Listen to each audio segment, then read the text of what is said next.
what we have to go through is some chronological material. We have the type of information that I'm going to reveal in this video necessitates that we put it in perspective with what was going on at the time. Psyops are nothing new. The term psyop may be relatively new, but the activity of deceit in mixing truth with absolute deceptions has been going on for a very long period of time. And that's what the story of Prester John is. I'm going to get to it. For those who want to know, Prester, the word Prester, it all depends on what your culture is. Prester means priest. It can mean priest. I looked that up this morning because I wanted to know. It also has connotations of something weird, like a blast from the sky. I'm not sure. That probably wouldn't be relevant here.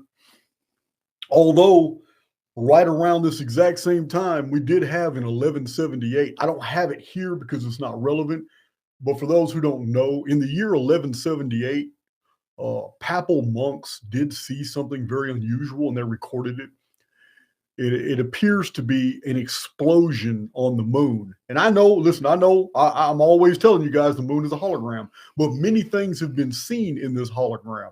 And back then, it was an explosion. And for about 4 days, a black rift appeared on the moon and just got bigger and bigger and bigger. Now, at the time, it was a terrible omen in 1178 AD. And I have it documented in my Chronicon and the source from which I derived that material. But nowadays, people use the frames of reference that are available to them now, and they automatically say, oh, well, that was a meteorite. A meteorite must have hit the moon, exploded, and that's what they saw. And then that was ash and detritus that filled the atmosphere and left that cat-like looking dark spot. I don't know. I wasn't alive in 1178, but I do know what they recorded and what they wrote. From a modern perspective, it does sound like a meteorite. But then again, that conflicts with what I know about the sky, which is 100% simulated. So I don't know. I'll let you decide. But that is the time period we're going to discuss. And so I don't get any details wrong in this dissertation. I made sure to bring my little cliff notes because we're going deep in chronology. We have to put this into perspective. A little background before I begin this story about this intriguing situation of the emergence of an identity that woke Europe up. Prester John. So before we begin this narrative, you have to understand, when this story begins, a sufficient amount of time had passed where Europeans had either forgotten or forgiven the sins of the past. And what I mean is the Muslim invasions of Europe. It was widely known at the time of the days of Charles Martel, the Hammer, when he finally defeated the incursions and began pushing the Islamic forces back out of Europe. For centuries, Islam controlled half of Europe. For centuries. And it was in the early days when it was actually known what happened. Later on, the people fell in with the narratives that were put out. So what I'm going to reveal to you in this video right here is going to be new information for a lot of you, but it's very, very documented, historically supported. The Saracens and the Moors had help.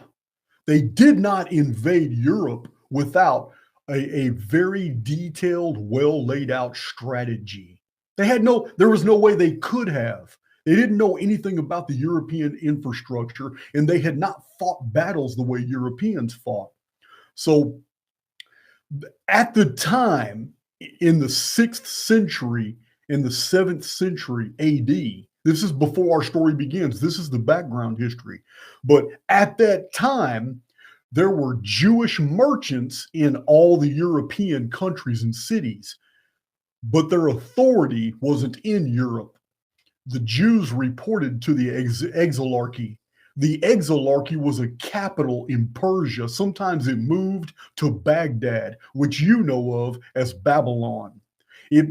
This exilarchy controlled, it was the center of Jewish government, and it controlled the Jewish communities of Alexandria, Egypt. It had controlled the Jewish communities all throughout Europe, the Jewish communities in the former Roman provinces. They didn't have a country of their own when Rome burned Jerusalem and Palestine to the ground.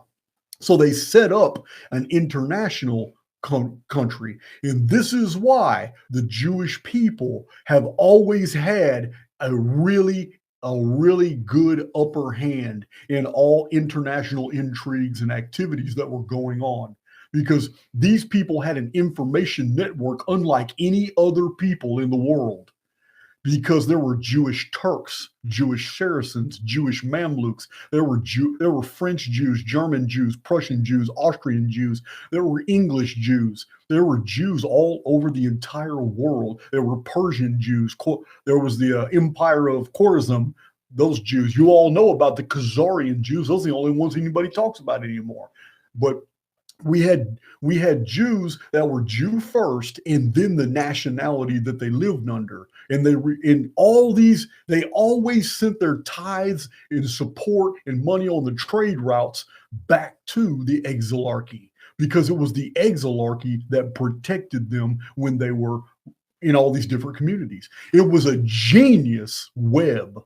This interaction, this network and infrastructure that was international, that had been created by them, was genius, because the Jewish people were the advisors to kings and queens. They were over different countries' treasuries. They were trusted in Egypt. They were trusted in Persia, in Palestine, and Syria. They were trusted in all these different positions all around the known world. And because of this, the Jewish people are the only people in world history that their own culture can boast that they speak every single language in the world. That's the known world of the Mediterranean, Africa, Europe, Asia. Now, this afforded them great latitude.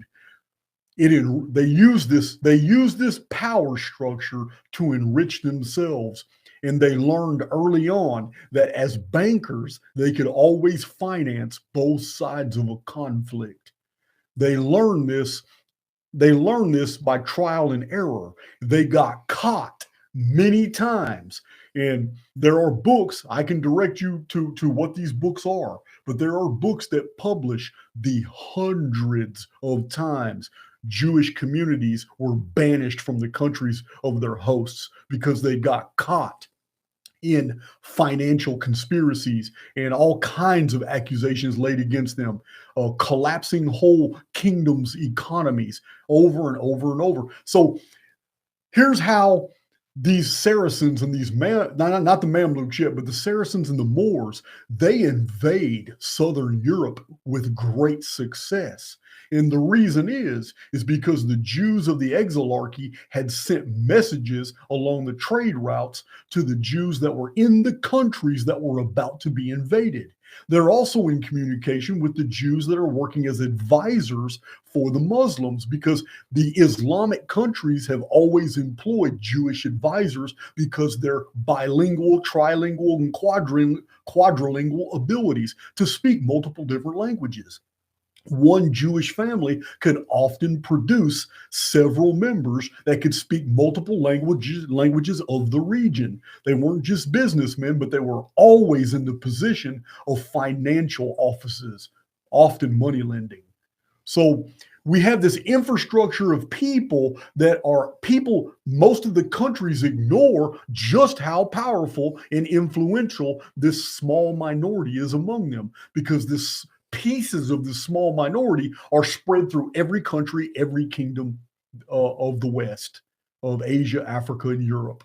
So we have a situation where when the Muslims come to attack the Christian cities, Christians don't know it, But the Jews that are in those Christian communities that have taken them in since they lost their homeland to the Romans, they did know, because they're the ones that opened the city gates. So at nighttime, the Saracens and the Moors could invade unopposed. Whole European communities and cities were taken in this way. The Jews have no allegiance whatsoever to the host nations they live among. Their allegiances are to the exilarchy. The exilarchy is an infrastructure, it is a hierarchy, the rabbinate. These are the ones they report to. These are the ones that they obey. So international conflicts and wars were going on, and people weren't even realizing in the Dark Ages and in the Middle Ages what was really going on. But there are people who woke up, and they woke up real fast. They woke up during the Crusades. And that's where we're going to go with this narrative here, with this story here. I'm giving you the background of information of how centuries, 400 years before this story begins, this is the history that people had forgotten in Europe. They had forgotten how these people living among them had all of a sudden got the pick of all the children and all the prettiest and most beautiful wives of the Christians in these cities that were taken over. The Muslims gave them to the Jews to do whatever they wanted with. There was a lot of Caucasian European slavery going on in those days, and it went on for centuries. And what happened was these moneylenders got into the position of creating massive, massive wealth. And they became banks and trade unions and shipping guilds. And one of the easiest ways for them to infiltrate European society was they started their own orders, because the old archer guilds would not allow them in. And the elks and the moose and the lions, all these different guilds wouldn't let them in because they knew these histories. So they created their own fraternal benefit societies. And in those societies, also the foresters wouldn't let them in. So they created their own societies. And this is why Freemasonry is absolutely rife with all kinds of ancient Enochian, rabbinical, forgotten books of the Bible, apocryphal imagery and narratives.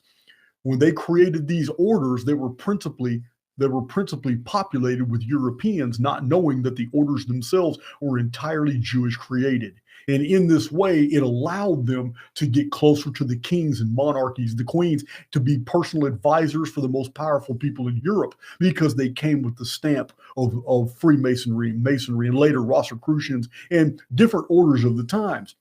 And one of the greatest orders that was secretly created by them, that most people of the time thought was a Christian and a European order, was the Knights of Malta.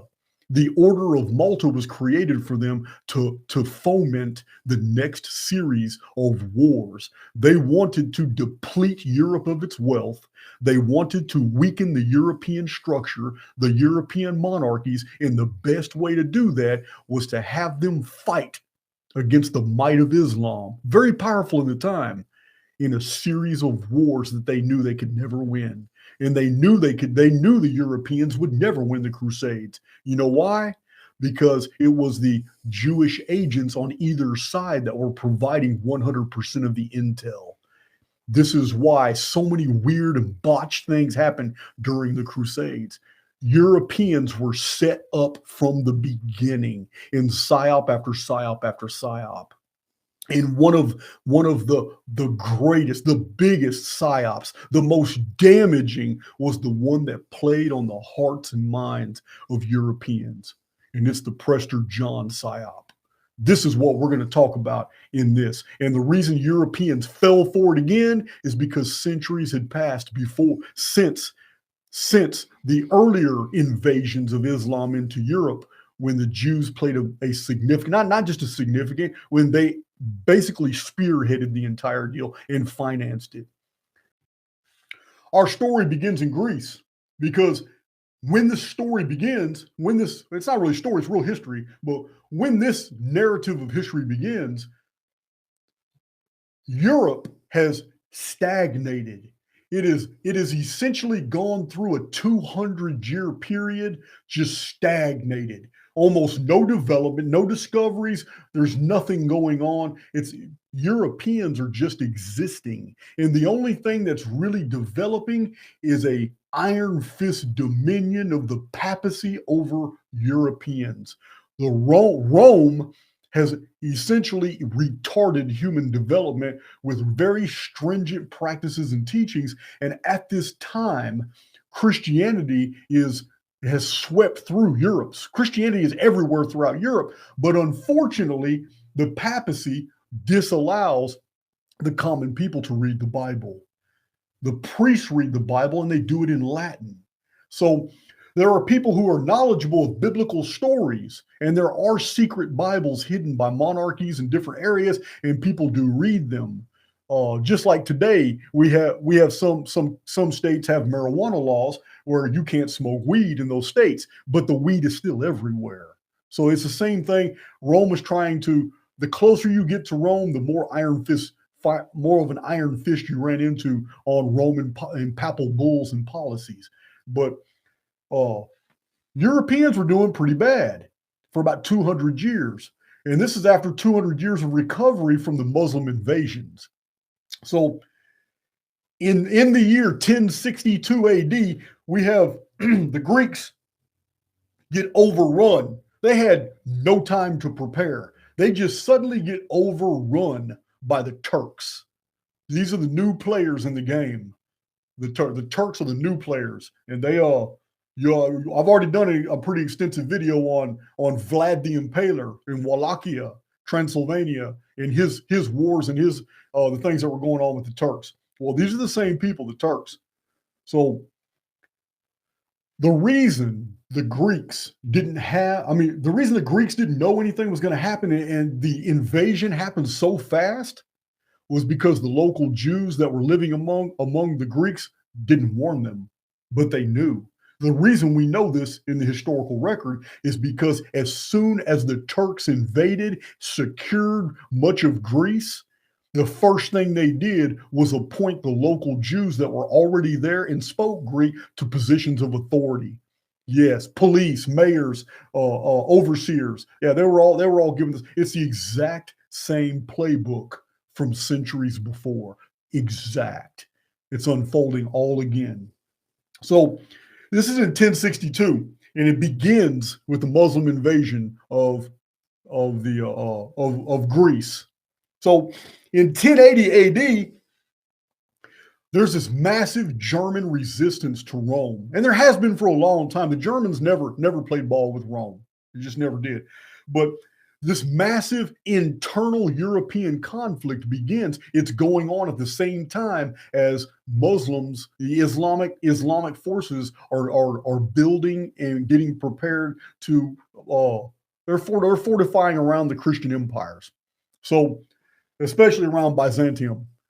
This is Constantinople.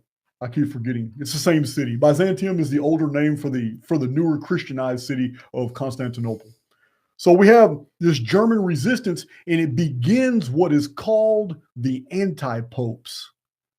Not the Antichrist. Well, we had the popes whose authority was out of Rome.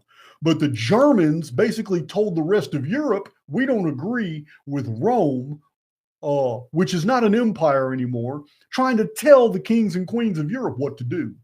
They created their own papacy. It's called the anti-popes. And this absolutely weakened the power of Rome. So in response, Rome working with foreigners, not knowing who these foreigners really were, had a new order financed.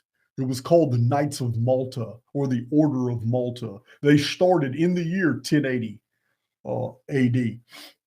And for those who don't know, this original order, although we know in the historical record they are knights, the truth of the matter is it's an intelligence agency. It's a huge intelligence apparatus. Now, to filter information back and forth between Jerusalem and Rome. That's what it's for. So 15 years go by to the year 1095 AD, when Pope Urban calls for a holy war. All of a sudden, they want a holy war to take back Jerusalem. Remember, Knights of Malta were created 15 years before. They've laid down the plans. Every bit of this is staged. So now the Pope wants to call all countries together to unify them and bring them together to fight against the Muslims, to go for Jerusalem. So this begins what's known as the First Crusade. An agent of Rome who enters the historical record as Peter the Hermit.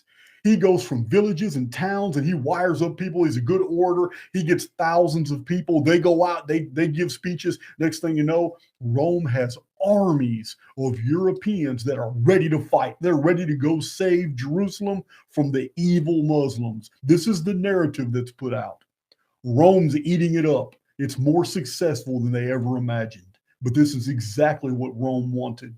So the problem is it's a pitchfork army. The First Crusade assembled over 100,000 people with homemade weapons and farm utensils, daggers, long knives, maybe hatchets. They weren't a well-equipped army at all, nor were they trained for this conflict.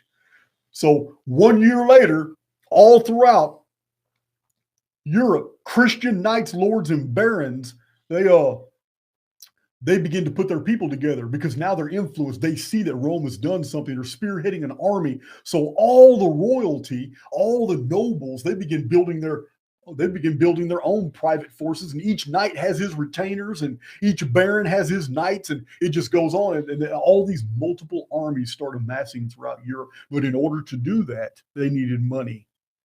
Money wasn't something that all the nobility had. But there was something that they could tap into because money was everywhere in Europe, everywhere. It was in the form of Jewish moneylenders. And they went to them and they got all the money they needed to finance this major war. Now, the money they're getting from these moneylenders is coming from the area of the world they're about to attack. So you have to understand who's playing both sides of the fence here. So the First Crusade was called the People's Crusade. And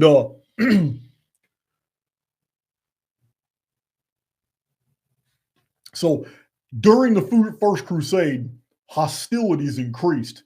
Listen, not all Europeans were stupid. Many in the nobility realized what was happening. So while many responded to the call of Rome, and they basically bankrupted themselves and they signed over as security their estates, their castles, their herds, their holdings. They stated having the absolute confidence that they were going to return from these wars with wealth. They signed all that. They were influenced by Peter the Hermit's speeches and his agents, and they go. Others stayed behind because they didn't buy it. They knew what was going on. They knew the histories. They had their own advisors who were telling them, hey, man, this is a scam. This isn't what you think it is. They had other Jasons back then giving them the game. And that's exactly what happened. And because of this, during the First Crusade, Jews were getting rounded up in different European countries and exiled. They were banished, kicked out of those countries. But it was a minority. Not all countries did it. Most countries didn't. But some of them saw what was happening and they took action. This was 1096 AD. So one of these guys is famous, Gottfried. Gottfried of, I can't pronounce it. I think it's Bouillon, but he's in Germany, like Austria or Germany. This man wasn't trying to hear it and rounded up all the Jews in his country and banished them, got them out. He knew exactly what was going on. Not only did he know what was going on, but the man created his own order to fight against the order that was created by these foreigners, the Knights of Malta. He created his own order. So I'm going to introduce to you who those people were, who these guys were, who were specifically created by this guy, Gottfried. You know of them as the Knights Templar, and they were vetted. They knew the histories, they knew the deceit, they knew what was going on, they knew all about the money lending, they knew about financing both sides of wars, they knew about how these people were playing traitor with all these different countries fighting against Europe. They were very properly educated and they were vetted. They were 100% Europeans, and they almost instantly copied the methods of the enemy. And this is why the Knights Templar became a bank. This is also why the Knights Templar became enemies of the papacy. But that took some time.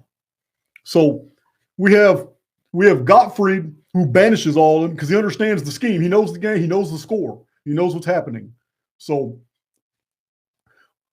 3 massive armies of Europeans.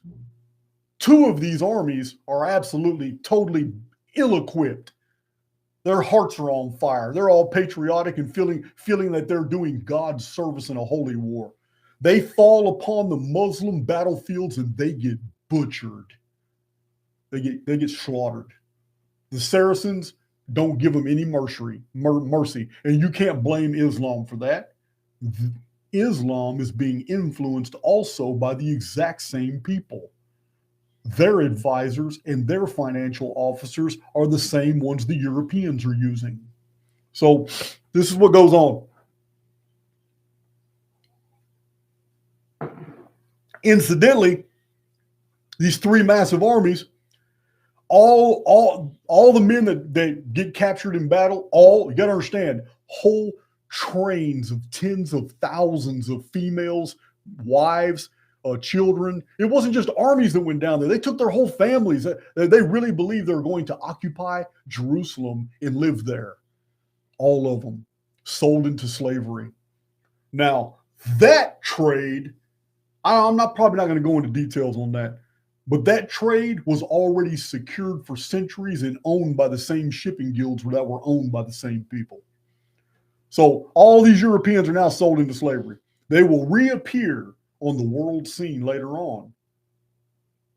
Yeah, it's a very common practice throughout history. I really don't like talking about these type of things. It gets people mad, but the enemies of Europeans have had a history of taking the slaves, Caucasian slaves, and then training them to be janissaries, or however you say it, or Mamluks. These are 2 different cultures of Caucasians that were taken, enslaved, and then their children, who were Caucasians, were then inducted into military orders and specifically trained to fight other white people, and then used by Islam to invade Europe again as Mamluks, or as I can't pronounce it, guys, janissaries or janissaries, but yeah, this has happened more than a few times.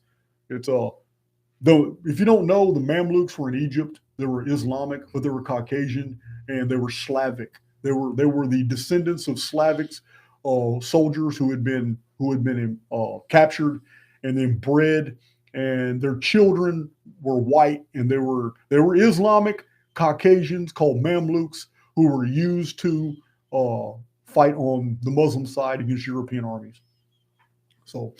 Yeah, but that's a standard practice. And the practice probably goes back thousands of years, many different empires and countries. I'm just talking about this period of time here. So, really curious. Peter the Hermit, the word was put out that Peter the Hermit was killed on the battlefield. Then word was that he was captured. Then the word came out that he just vanished and disappeared. But there are some historians that say Peter the Hermit and his retainers, some knights. We don't know why he had knights. He was supposed to be Peter the Hermit. We know he was an agent of Rome. He escaped and he made it back to Constantinople. That's very interesting. It's almost as if he just delivered a major sacrifice of Europeans to the battlefields. Now, while this is happening, you have to understand, it's not even about taking Jerusalem. The people who are financing these wars do not care who is in possession of Jerusalem, because that is the bait. The true wealth is the fact that these men never made it back home. They left behind, a lot of them left behind widows and daughters who were now estate holders. which introduces the next phase of the Roman papacy. It doesn't begin just yet, but it does happen during the Crusades, when the Roman Catholic Church starts a whole nother order that is specifically designed just to torture people into confessions so they can take their estates. But that's a little bit later, but it stems from this as well. So this is a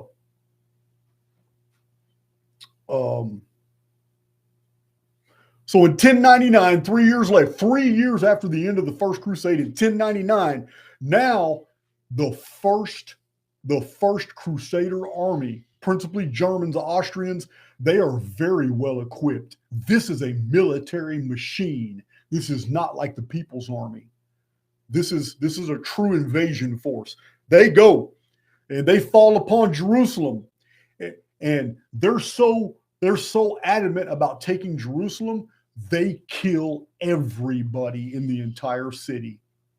Now, they did not distinguish between Muslim and Jew. There were no Christians in Jerusalem. The reason there were no Christians in Jerusalem when this happened is because Saladin had removed them when it was obvious that Europeans were going to attack Jerusalem. He didn't want a fifth element, which is a very smart move.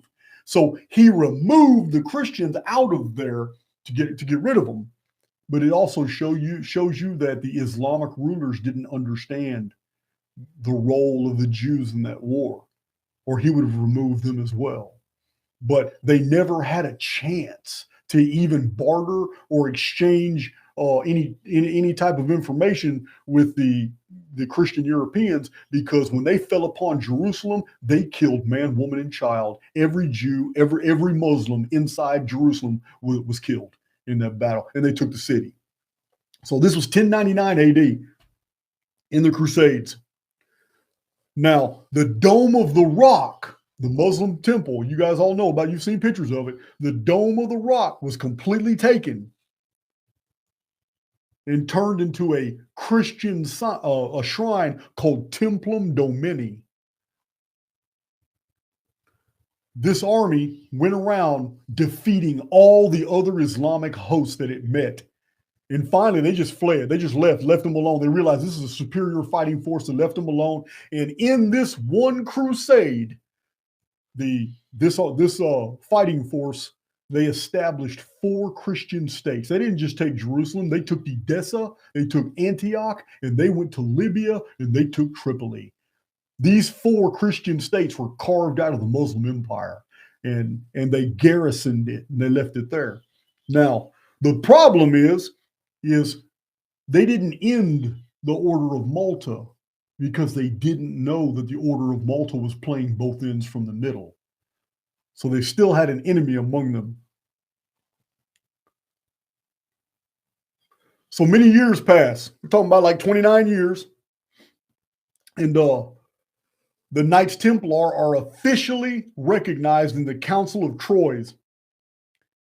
I told you they had copied the Jewish banking system, and it was widely known even in those days that the Knights Templar were actively working against Jewish interests at that time. And this explains the later history of the Templars and how so much opposition came against them, and then how they were hunted like dogs in the end. Many of them rounded up, killed, and captured and tortured. It's you have to understand the Roman Catholic papacy. Its history has not always been what it is today. There was a time during the Crusades when the papacy was anti-Semitic, 100%. And they were passing papal bulls and all kinds of things against the Jews. All that changed.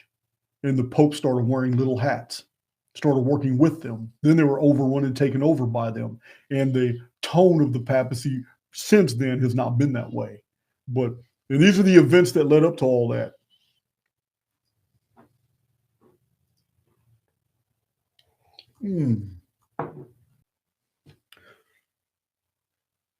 So the Europeans are now in control of Jerusalem, but that's neither here nor there, because that's not what the Crusades were really about at all. Again, remember, just like World War I and World War II, what were they?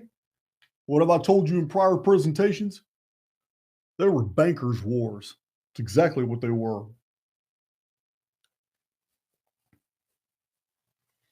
So the Knights Templar was so effective and so deadly and was becoming so rich, they copied the entire Jewish financial model. They copied it, that the Pope even became alarmed. And he issued a papal bull in 1138 AD. He issued this papal bull and said that the Knights Templar owed no allegiance to any European monarchy and owed allegiance only to the Pope himself. Now, on the surface, it looks like he's raising the Templars up on a platform to where they're more powerful than everybody else. But what it really is, it's a control mechanism. He's trying to pull in the Knights Templars, but they're not stupid. These men were not stupid at all. They were created. This order was created by the very man who opposed Rome himself, Gottfried. So anyway, so 1144 comes around and Edessa falls. The Muslims, so many years have passed now that the Muslims invade Edessa, Christian city of Edessa, and they take it. They take it. And the Second Crusade now ends in disaster. So in 1 year later is 1145, and we have something that we have this morale all throughout Europe. It's like, what do we do all this for? We lost all these people. We lost all these women and children. Finally, we take Jerusalem and we carve out all this area, and we think they're told Europeans were living on a high for a while. We beat the enemy. We went over there. We did this. Now, all of a sudden, they just come over here and slaughter all the people of Edessa and just take it. Yeah, Europeans, it was a huge moral blow. Word spread from court to court to court. And you guys know how it works in the medieval case societies. It says the news would come in on the trade routes and by ship, and it would filter down from the castles and the keeps all the way down to the common people. And word spread like wildfire. There's nothing else to talk about. The Muslims have risen up and they butchered our people, and they took back one of the Christian states, Edessa. So our intrigue begins. Rome and its agents have to come up with some type of plan. Like, man, we've already beaten down and stolen so much wealth from the Europeans. We don't know. We got to do something. We got to continue this. It's been too lucrative to us. We're getting too enriched. We can't let them stop now just because they're getting beat. They got beat, lost the city. So suddenly, a document surfaces, a report.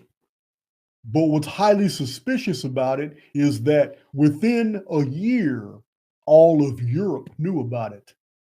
That means there was active dissemination of this report.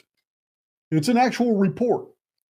Now, in this report, which appears in Chronica of Otto van, I can't pronounce it, it's Freisingen, I believe, Otto van Freisingen, in 1145 AD, a year after the fall of Edessa, there is a report about a mighty Christian emperor.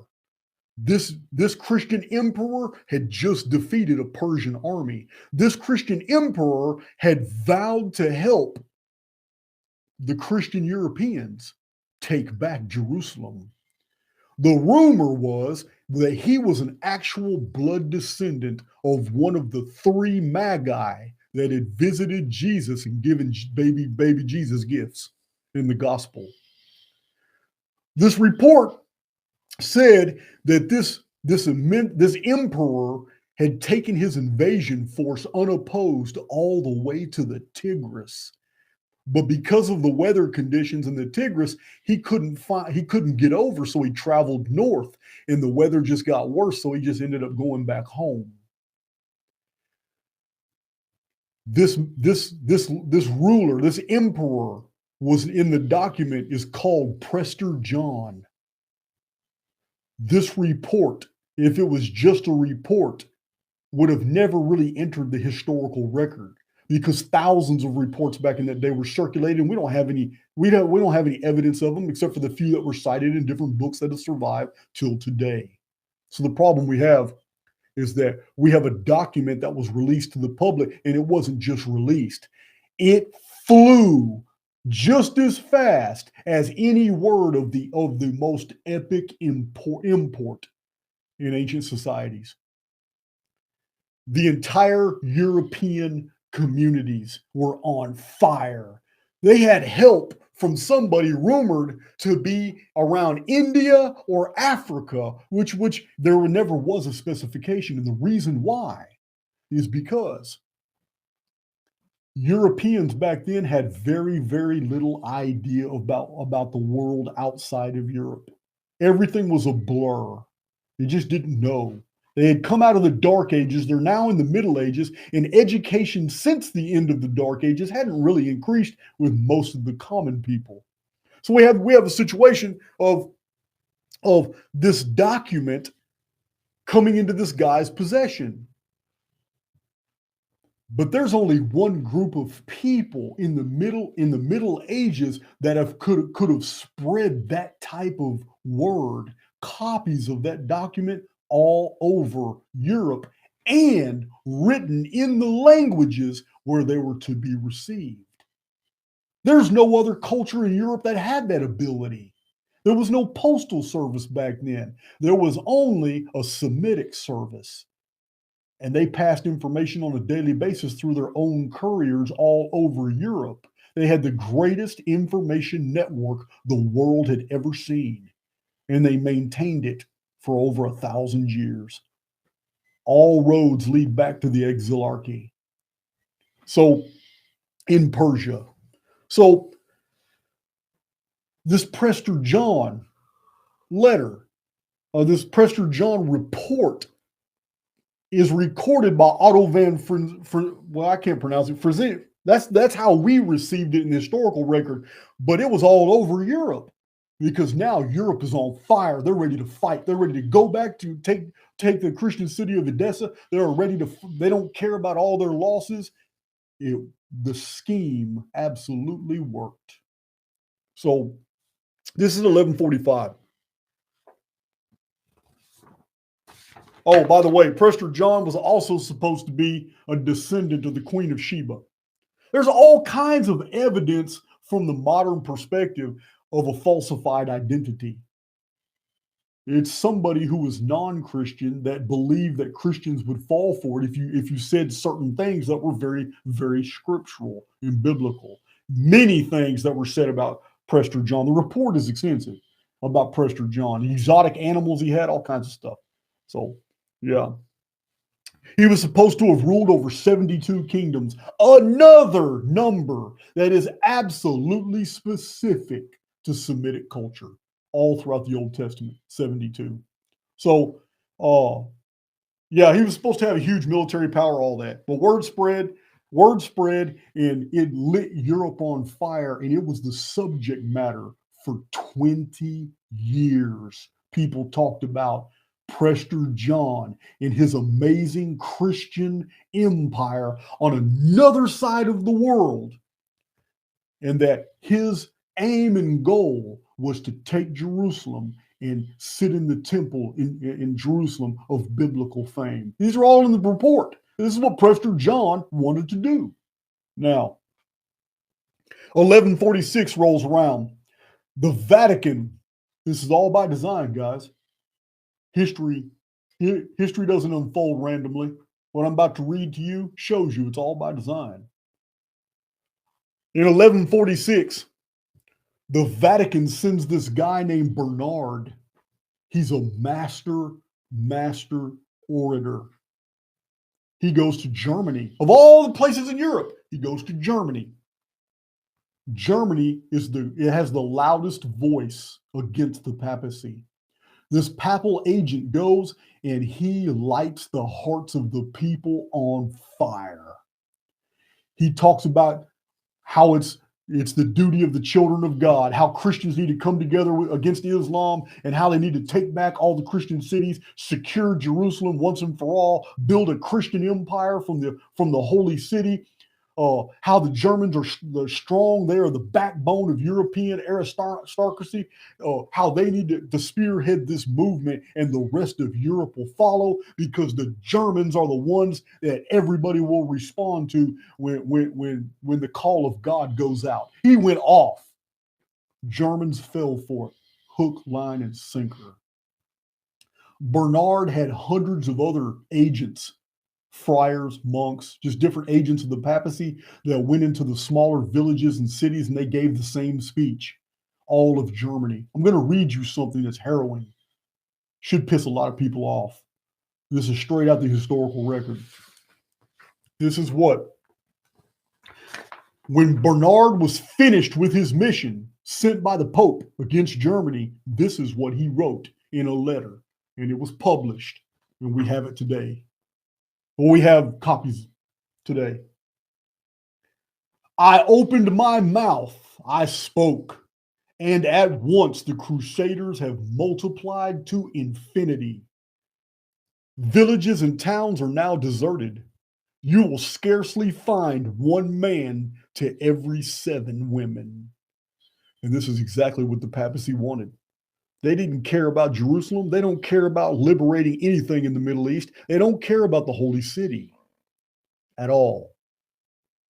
And neither did the Jews. They didn't care about none of that.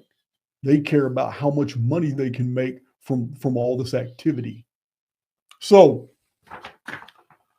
that's an actual quote from Bernard when he wrote the papacy. So in 1147, the very next year, the Crusader army travels all the way down to the Levant area, and they take Jerusalem back from Islam. They take from Muslims. They take Jerusalem back. So here's Jerusalem going back and forth. The only winners are those who are financing the war. But they took it back. So we have a long period of time passes, like 12, 13 years. And the papacy of Rome embarks on an internal crusade. So much time has gone by where no Europeans are going to attack the Middle East, and Islam isn't retaliating. 15, 16 years go by, and now Rome wants to deal with internal problems. And two of those internal problems are I can't really pronounce it, Albigensians and the Cathars. Because these two groups of people were closer to Gnostic Christianity than carnalized Christianity. And they believed that the Holy Scriptures should be available to all men, not just priests reading in Latin to the people on one day a week. So this was completely anti-papal. So the papacy wanted to exterminate these people, and that's what they set out to do. It's a crusade, but it's not against Islam. It's a crusade of genocide against these people. It lasted for like 25 years. So they were Christians, but Rome had to get rid of them because these people referred to the papacy as the whore of Babylon. So you can pretty much tell what their stance was. They did not trust the Roman Catholic Church at all. So in 1165, now you got to understand, this is a long time. That's 20 years now. 20 years has passed. Nobody's invading Jerusalem. Nobody's in good deal, but they want to. The papacy and the money lenders, they want to make money.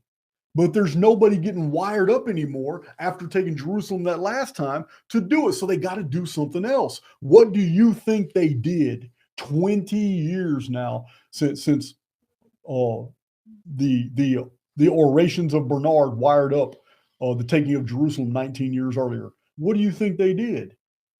If something's working for you, why change strategy? And that's what they did.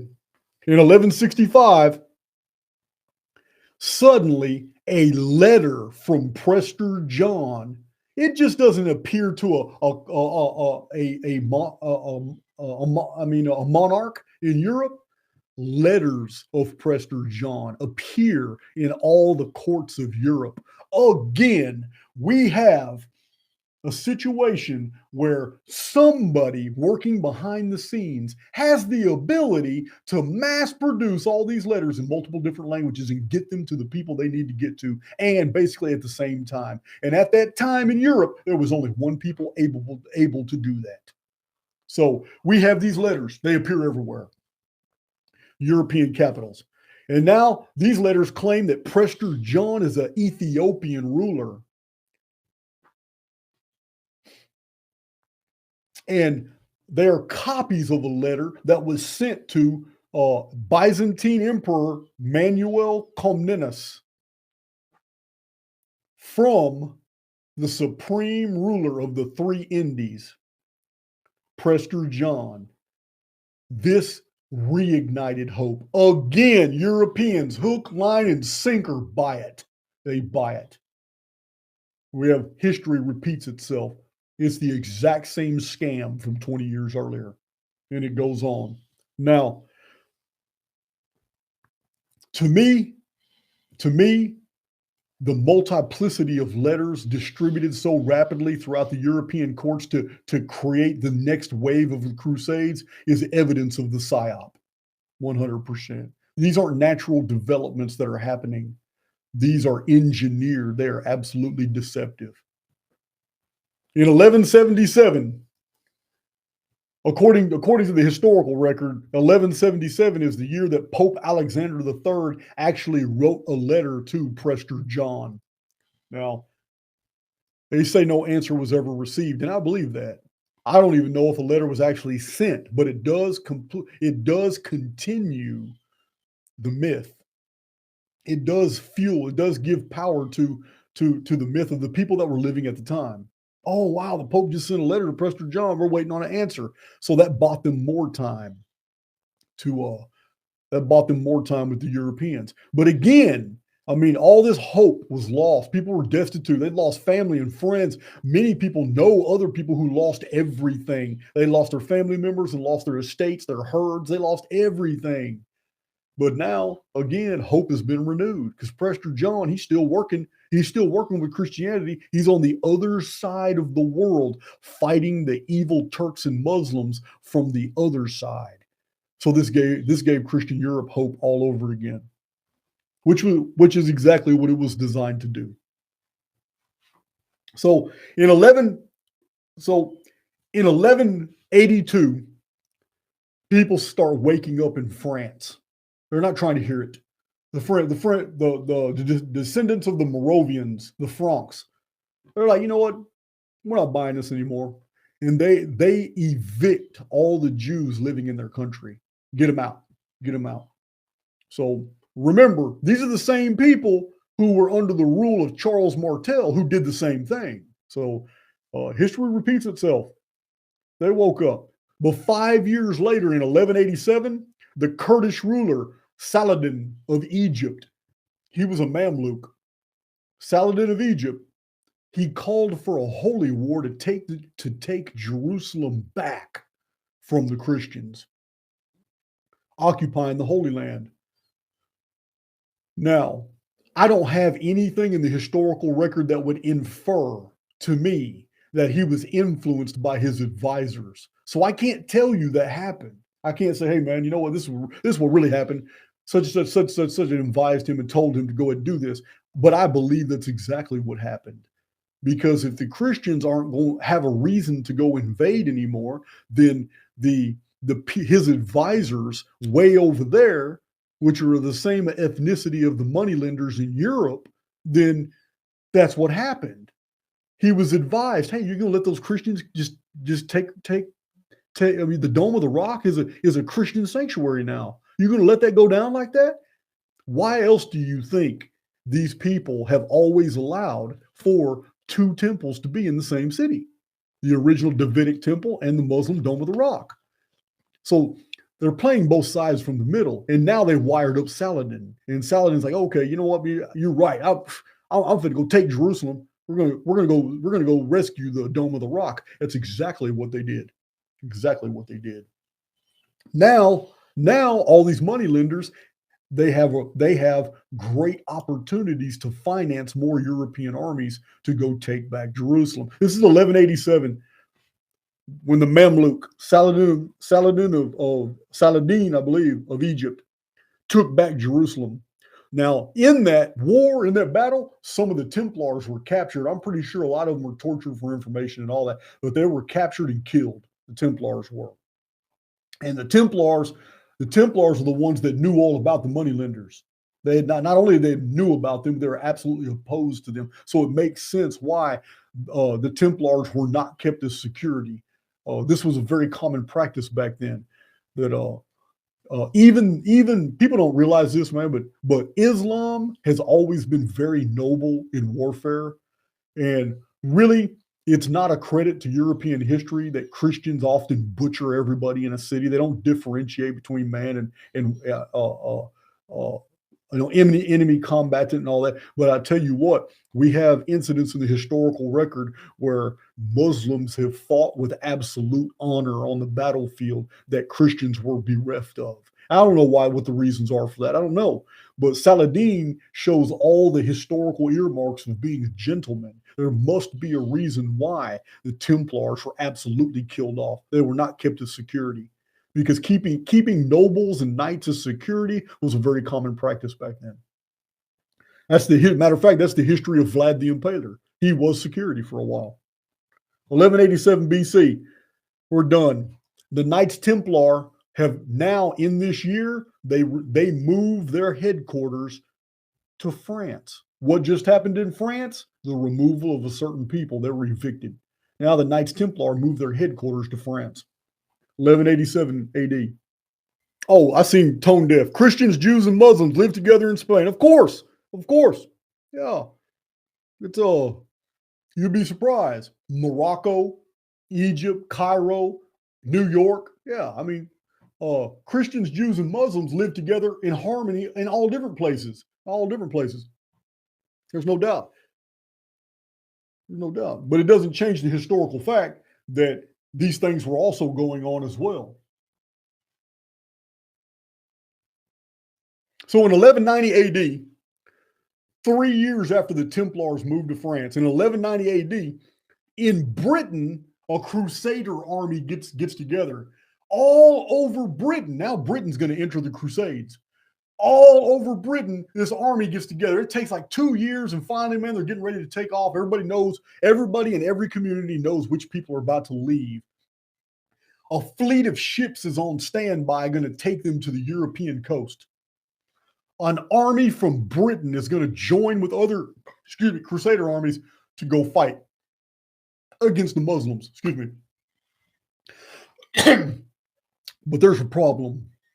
And the problem is a whole bunch of those people in the former United Kingdom and all those areas, they're pissed. And there is general dissent. And they've been talking with each other for months before they actually take off, embark on this voyage. And what they had all come to conclude was that they were all now in debt. They were pissed. They were in debt specifically to Jewish moneylenders. When all these soldiers got together and started sharing their stories, they had realized, man, I signed everything over to these people. And what happened was they just openly communicated with each other, just openly talking as they were gathering and training and doing all that. And they realized, and the British people wised up very fast. Holy shit. Our whole lives and livelihood and everything I've ever worked for might get taken by these people if I don't return from this battlefield, or if I'm gone too long, because they sign contracts, sign their estates, their carriages, their horses, their herds, their holdings, houses. Yeah, they signed all this stuff over so they could have enough money for armor, weapons, and some traveling money. So, because all soldiers needed traveling money, because it might be 6 months before they're actually paid anything. This is how it was back then. So the British get together at York, because at York, they're supposed to set sail. But instead of setting sail, these men, they wrecked shop. They went ahead and just rioted. Local authorities knew why they were rioting. And there's a lot of debate as to exactly how things went down, but it is known that 150 Jewish moneylenders were killed on the streets. It is known. So this is in 1190 AD. They didn't board the ships. They killed about 150 Jews. And in the historical record, this is known as the York Massacre. So that crusade never took off. That was 1190. So we have a 10-year period goes by. There's no more wars. There's no more battles. It's 10 years. And in the year 1200, a major famine afflicts Egypt. That famine lasts for years. There are stories that are pretty harrowing. There are stories from this period of time that people in Egypt were hiding not only from each other, but if foreigners came nearby, there was dirt covering the streets. And when foreigners were walking down the street, there were traps set on the street, hidden under the dirt and dust. And if you stepped in one of these traps, it pulled real tight, lassoed your leg, and the whole family of a building would pull you all the way into that structure, and they would kill you and eat you. Cannibalism. That's how bad it got in Egypt. It was cannibalism. Over 100,000 people by some conservative estimates. Some think it was 500,000 people died, not just in 1200, but also in 1201, 1202, 1203, 1204. Famine lasted a long time. Now there's no reason to invade Egypt. There's no crusade necessary right now. In 1202, in the second year of the famine, in the month of May, earthquakes were so terrible, toppling down all kinds of things in Egypt. They were felt as far as Syria. Again, the famine is severe. It's bad. In the historical record, we have accounts of ships and their crews being caught at sea in the Mediterranean during these earthquakes. And the sea acted tumultuously. Whole ships and their crew vanished, just gone. Of course they sank, but they're gone. So now, what's really ironic, logically think about this. Europeans are at the height of their power. They're well rested. It's been a long time since any crusades, any losses of battle, and still this whole idea of Prester John, and now people are talking about his son. Yes, the son of Prester John. Oh yeah, the grandson of Prester John. He's a mighty warrior. He's still taking it to the Muslims. That's why the Muslims haven't done anything. They're at war on the other side of the world against Prester John. These stories were circulating all around Europe. They hadn't stopped. The psyop was continuing. It was steady going. So it's ironic that at the height of European morale, that there's nothing going on in the Middle East for them to worry about, and that news has traveled in from the harbors, from all these trade ships, that Egypt is devastated, and there's no. Why didn't Christian Crusader armies go attack? This was the perfect time. They would have been unopposed, but it never happened. I mean, I know why it didn't happen, because nobody would have really benefited. I mean, remember who's financing both sides of a war. They actually need a conflict in order to make money. So can't send an army down there who's not going to fight anybody, because they're going to come back. And when they come back, they can make good on their debts. Remember, this is all about forcing families and people to not make good on their debts. That's what this is all about, the Crusades. So, all right. 1729 people. Okay, so now this famine affected the Middle East. It affected the Mediterranean. In 1204, in the fourth year of the famine, the Crusaders, which not an army from Europe anytime recently, these are people that were already down there in that area. They're discontent, they're hungry, lack of pay. They actually amass and they fight a battle and they take Constantinople, their own Christian city, and they sack it. So this is what happens. This is what happens from inactivity. This is what happens when nobody's has a focus. No rulers are actually causing things to happen. It's been static for so long, and then this famine hits, and then followed by these earthquakes. So at this time in history, in the year 1206, 2 years later, after the disaster at Constantinople, 2 years later, the world is now receiving information about something else. The Mongolian warlord Temujin is named universal ruler. Some really weird stories are coming out of the East. We know this man as Genghis Khan. We're going to flip on over to the next note section. Now, in 1209 AD, the Dominican Order of Agents was founded by the papacy. So these men are trained to do whatever the papacy tells them to do. One of the main things they're known in the historical record for is torturing people to get them to confess, so they can confiscate their estates and then split them between church and state. This went on for a long period of time. It is also another reason why Rome wanted to send massive armies to the Middle East, because those men that don't return leave behind defenseless females who are in control of massive wealth, herds, holdings, estates, deeds. And this was the game plan. This is what they did. They falsely accused these females of heresy. And when the old you're a heretic, old heresy got old, they switched it over to witchcraft. So the Inquisition begins in this year, 1209, with Pope Innocent III. It's pretty sad. Also in this year, a whole army is sent to kill every man, woman, and child in southern France of the Cathars. And they kill all the Albigensians that don't escape. It's bad. There's a famous quote from this time period. The soldiers under the command of Pope Innocent III, they specifically asked, what do we do? How do we know who's a Cathar and who's just an ordinary inhabitant of the region? I mean, how do we know? That's how indistinguishable these people were.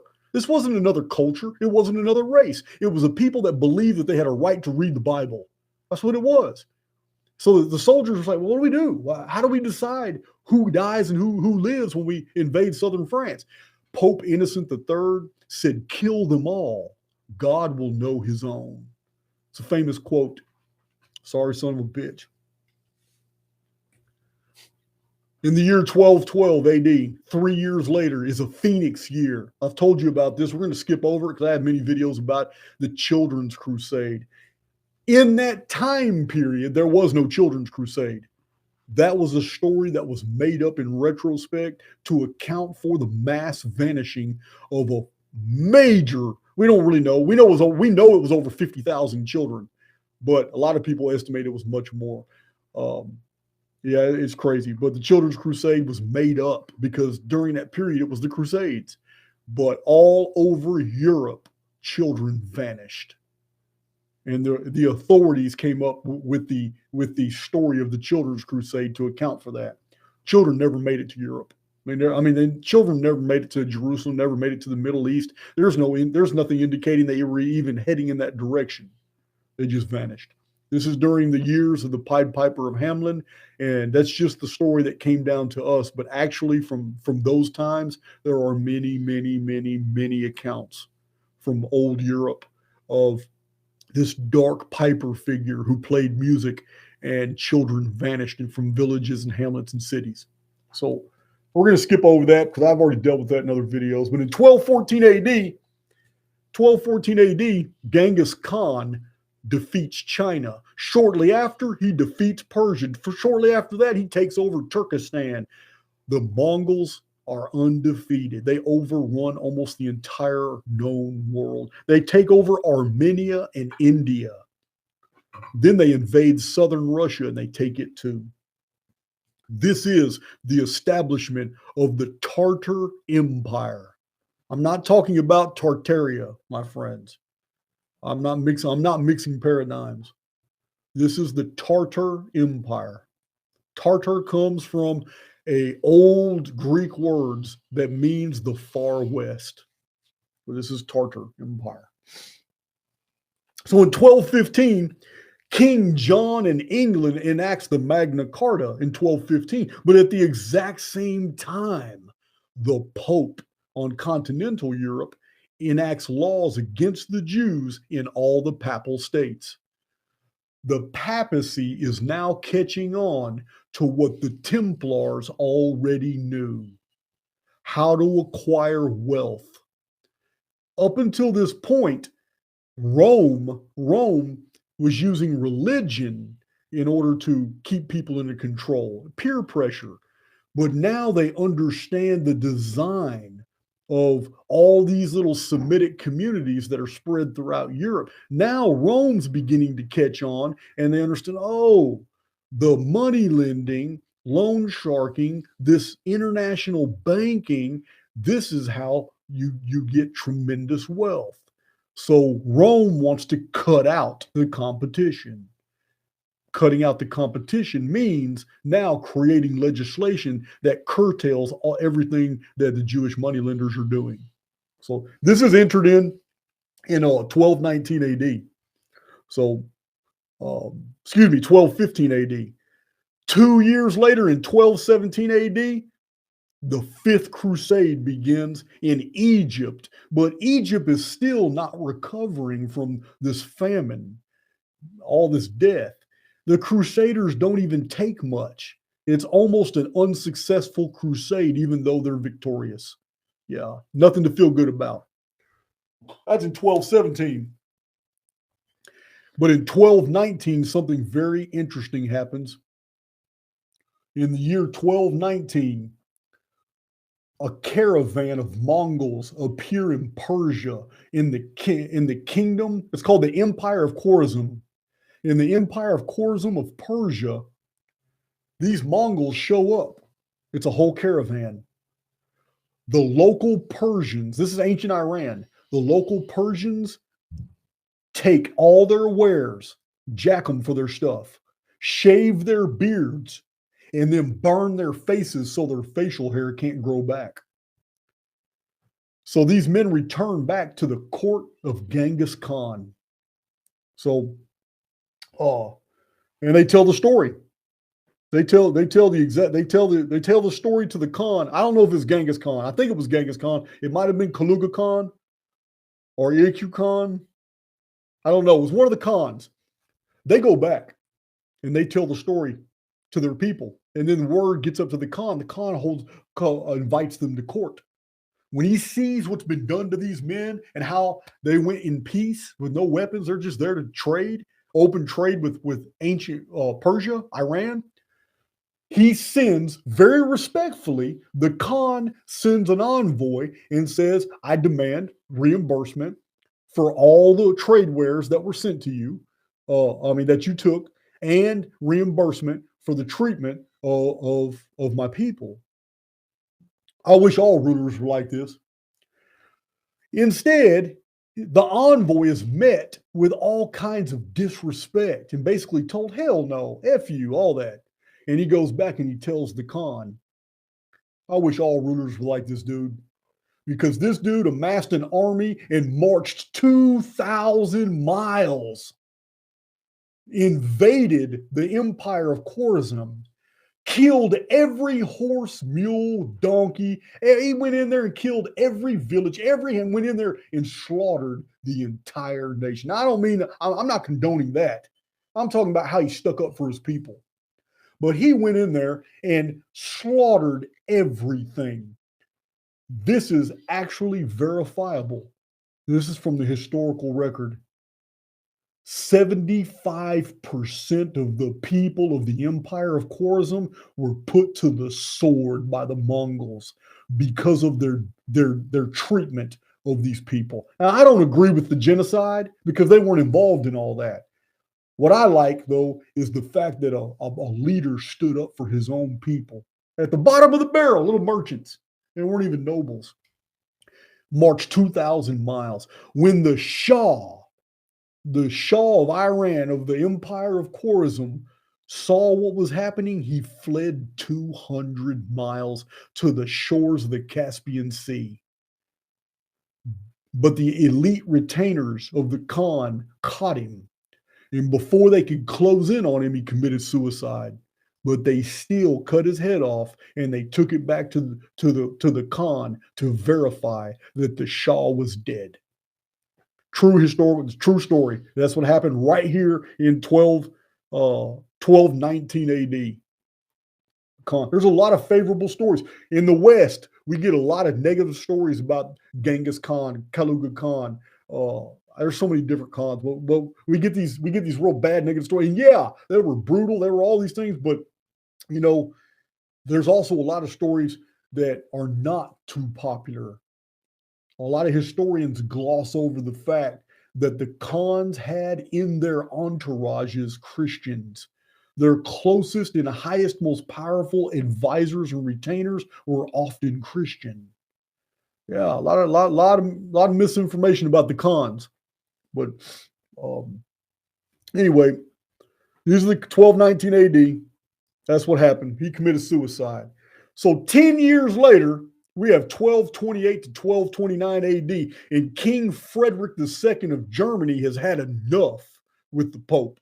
Remember, we started this dissertation about how Germany's always opposing the Pope in Rome, and how they opposed it so bad they went ahead and just started a whole new line of popes, and those are in the historical record called the anti-popes. Well, the papacy is exercising or trying to exercise so much control over all the other monarchies throughout Europe that this German king, I like this guy, King Frederick II, he writes a letter to all the courts throughout Europe about how powerful the Pope is getting. Now, he already knows that many of these monarchies are going to snitch. So when he sent that letter out, he knew that that copies of the letter was going to end up in the Pope's hands. He didn't give a damn. But he was explaining to all the other monarchies that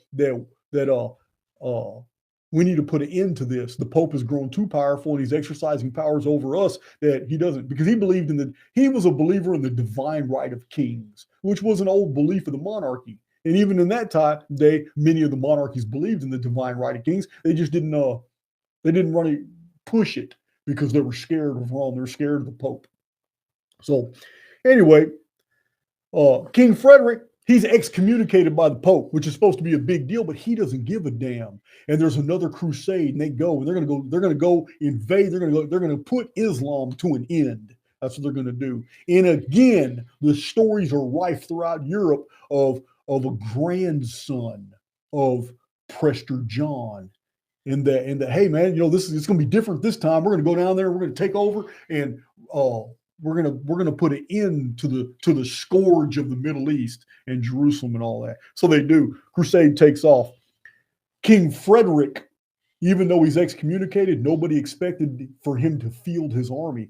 The Germans had an awesome military machine, was phenomenal. Remember, they won the First Crusade. Now here they go back. So the rest of Europe is watching. It's like, wow, he's been excommunicated.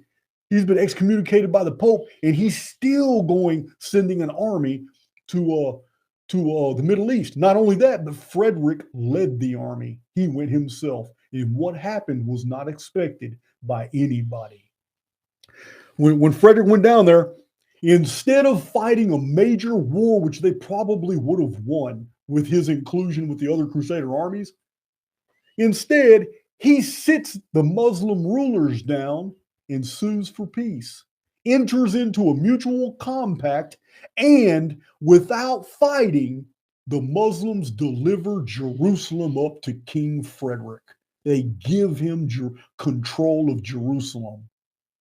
The Pope was astonished. European courts were astonished. Frederick is now famous throughout Europe behind this. Nobody expected this turn of events. But there's a lot of people who are pissed because they needed a war. So, you know who they are. I ain't got to say it every time. So, King Frederick of Germany is named King of Jerusalem for this. It's a title that was given to him. It's unofficial, but everybody talks about it.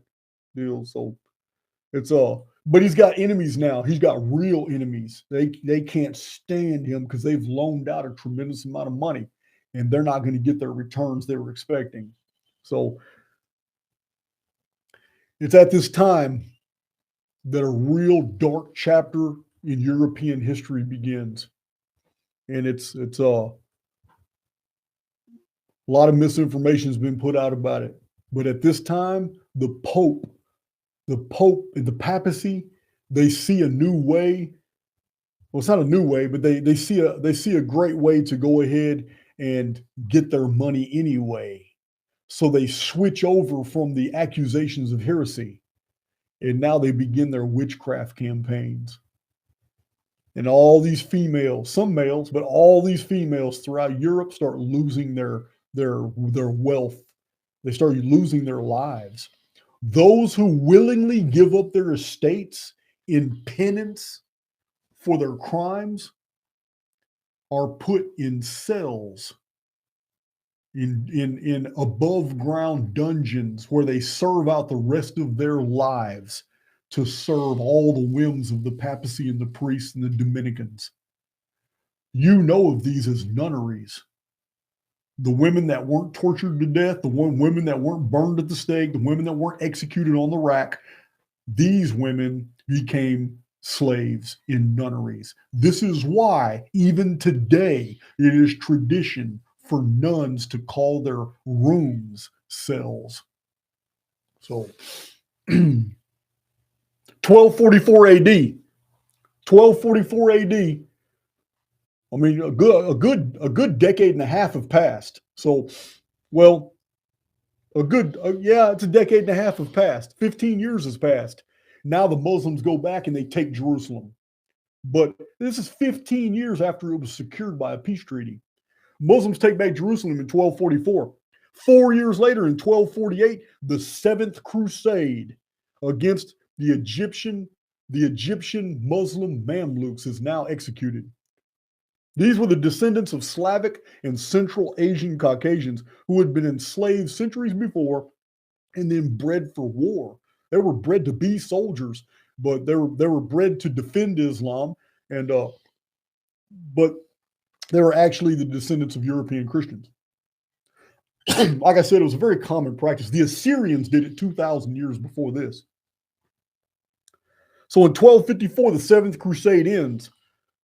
Again, all these Christian armies, all these soldiers, they die on Muslim battlefields. It's history's repeating itself. All the money lenders grow filthy rich.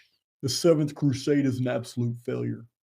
Absolute failure. There is no liberating of Jerusalem. And in 1256, the Mongols crushed the assassins. You have to understand, while all this is happening, now Islam is seeing another enemy, and it's not Christianity. It's on the other side of the world, on the other side of their world. And now the famous assassins, they're crushed by the Mongols. And the famous library of the assassins is destroyed in 1256 AD. Some of y'all know that year, 1256 AD. What else happened in that year?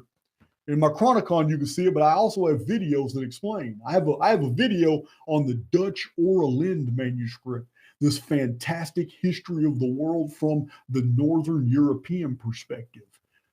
It was written without the Jewish filters, like the Colburn Bible describes the Exodus event, the plagues on Egypt, and some Old Testament history, but not through the Jewish lens, not rewritten from a Jewish perspective. That's the value of the Colburn Bible, and that's the value of the Dutch Oralind manuscript and Beowulf. Many of these ancient texts that somehow escaped this redaction that was done by these people over and over and over with every other ancient record they found. So this was, from the beginning, this was going to be deep.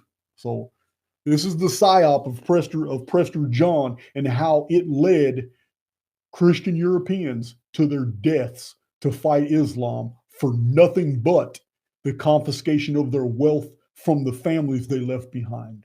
Sad chapter in our history. but it's happened today. It's happening today too.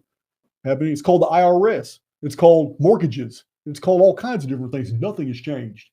Yeah, it's just become more sophisticated. 1258 AD. 1258 AD is the final year of the 11th Bacton. 144,000 days of a Mayan Bacton is complete, and a new Bacton begins. The 12th Bacton begins. In this year, the Mongols under Hulagu Khan, they storm Baghdad, which is actually Babylon. They storm it and they butcher the people. And they put, you got to understand, Baghdad and Constantinople, the historians of the time have left us records and they can be quoted today. Those historians say that Baghdad, ancient Babylon, and Constantinople were the two principal metropolises of the known world. That's a hell of a statement. That's a hell of a statement. Gigantic metropolises. And here, one of them right here is overrun by the Mongols and the people are put to the sword. 1258. And it falls on the Mayan long count perfectly. So Baghdad, well, it's Babylon, but the Mongols tear apart the canal works and they make sure that the area can't receive running water anymore. This is the reason why it's a desert today. This is the reason why it is buried in sediments and sand. It's over with. The river has changed course many times since this period of time, the Tigris and Euphrates. So they ended that civilization by destroying its infrastructure. This is why all these ancient ruins were found only in the last two and a half centuries. So 1 year later, in the year 1259 AD, Kublai Khan ascends the Mongol throne, and the Mongols lose against the Mamluks of Palestine. Remember, I told you who the Mamluks were. The Mamluks were the descendants of former Caucasians who had been captured in wars against Islam. And they're bred and they're raised to be a huge Janissary army, like the Turks did. When the Turks captured people, they raised people. Like if the Turks captured, like I'll just make it up. If the Turks captured Sardinians, well, I can't use Sardinia. It's a whole different time period. But if the Turks captured Tartars, all right, what they would do is they would take those Tartars, if there was a significant amount of them, and they would raise those Tartars. They would feed them, put them in these big old camp-like military facilities, and they would train them and breed them for war. So they would train them, turn the language, brainwash them into the new religion. So if the Turks ever had problems with that same culture of people, those are the guys that would be on the front line fighting the other people of the same pedigree, same race. Yeah, it's an ancient practice, but it was still used even as late as the Mamluks and the Saracens and the Janissaries, or however you call them, Janissaries. So in 1259 is the last year of this discussion. It's the last year that we're going to in here, but I need to discuss something else. The same year Kublai Khan ascends the throne and he's defeated by the Mamluks is when the Khans are no longer really a threat to the West. Now they start trying to invade Japan. And I know I have a video about that. You guys can check it out. It's very unusual how a massive, large fleet of the Mongols under the Khan from China was going to invade Japan. It's wiped out in a typhoon. 10 years later, an even bigger fleet is going to take Japan. And again, a typhoon wipes it out. I don't know if typhoons did that or not. I just know that that's the story in the historical record. So, because I'm very familiar with something intervening. There have been times when the Syrian army of Antiochus was wiped out by a freak tsunami. I mean, there's been times when Mithridates was about to beat the hell out of the Romans, and suddenly a rock falls out from the sky and detonates in between on the battlefield, and it scares both armies into saying no. There's been other times when the Lydians and the Medes were going to fight, and all of a sudden the sun went dark, and it wasn't the moon causing an eclipse. So we have all these historical references that I've documented on my channel that don't make sense, that they happened right when significant events were about to change the course of history. But somebody didn't want that change. So they introduce phenomena like in the Hunger Games, when the trajectory of events is going in a certain direction, all of a sudden somebody hidden on the outside of the battle dome types in some new coordinates and some new programming, and all of a sudden phenomena appears on the inside of the dome that will stop those individuals from doing whatever they were about to do on the inside of that dome. Same principle applies. You can go back and see those videos. They're not the subject of this video. I just want to bring one thing to your attention to close out this study on Prester John, the Psyop of Prester John. And that is, I'm going to read this to you.